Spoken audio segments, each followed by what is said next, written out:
Hello and welcome to the New York Sports Show. I'm your host, Dominic Konowski.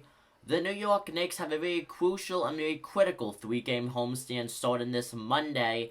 But when you look at it on paper, these upcoming next three games should be very easy for the New York Knicks. They should sweep the homestand coming up. They go up against the Indiana Pacers, who are below 500, 5-8 win-loss record. And then they go up against the Orlando Magic, below 500, 3-9 in the win-loss column. And then they go up against the Houston Rockets, who are currently 1-11 right now in their respective win-loss column. Knicks should blow out all three of these teams coming up. But with the woes that they have been having, they could lose the next three games for all we know. The starting five has been absolutely horrific. Kemba Walker let me just add, Kemba Walker had a good game against Charlotte. But overall, though, Kemba Walker is off to one of the worst starts of a season to his career. Julius Randle can't hit a foul shot to save his life, and he can't score. Misses bucket after bucket.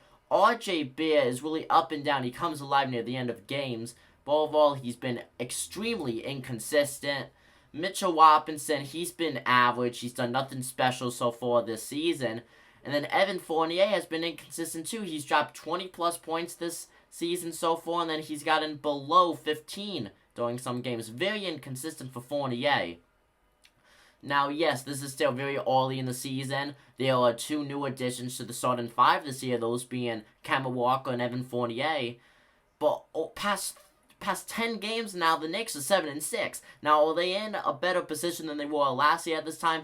Heck yeah, they are. There's no doubt about that, but this team is not playing like they are. The bench has put up a majority of the points the past 5 games than the starting five could ever dream of doing.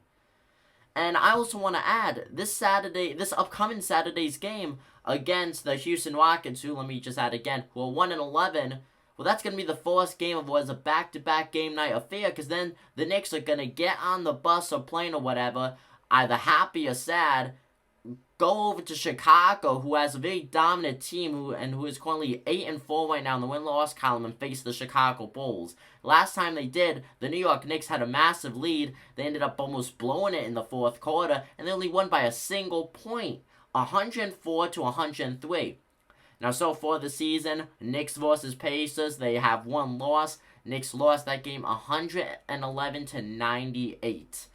And then when the Knicks face the Magic, this would be the third time for the upcoming game. They are 1-1 so far. First game, they beat the Magic away, and I gotta say, the Knicks have done an amazing job away. They won that game 121-96. Come over to MSG, and the Magic beat the Knicks 110-104. So, the Magic, only 3 wins on the season. One of those 3 came from a New York Knicks game. And then the Knicks are yet to face the Rockets besides this upcoming game this year, so there's no stats for that. But the Knicks have performed so horrible at home so far. They almost undefeated on the road. They only have 1 road loss to their name. Actually, no, make it 2. Because they lost last night against the Charlotte Hornets because their starting 5 could not come through for the team. It's frankly unbelievable on how well, as a whole, the Knicks play on the road and how horrible they play in Madison Square Garden. Is it the atmosphere? Now, we all know, as a whole, at least for Kemba Walker's woes, New Yorkers, besides Carmelo Anthony, New Yorkers have not done well at playing at MSG. But you can't blame that on Julius Randle missing shots. You can't blame that on Evan Fournier being inconsistent. This is a team issue, and frankly, I'm surprised Tom Thibodeau has allowed it to get to being this bad. The New York Knicks should not be 7-6 right now. They should have at least well over 10 wins this season, but they don't. They're 3 wins away from that. They could get to 10 by the end of this week. Let's see what happens. Comment down below what you guys think. I'm Dominic Konowski. I'm signing out. Peace.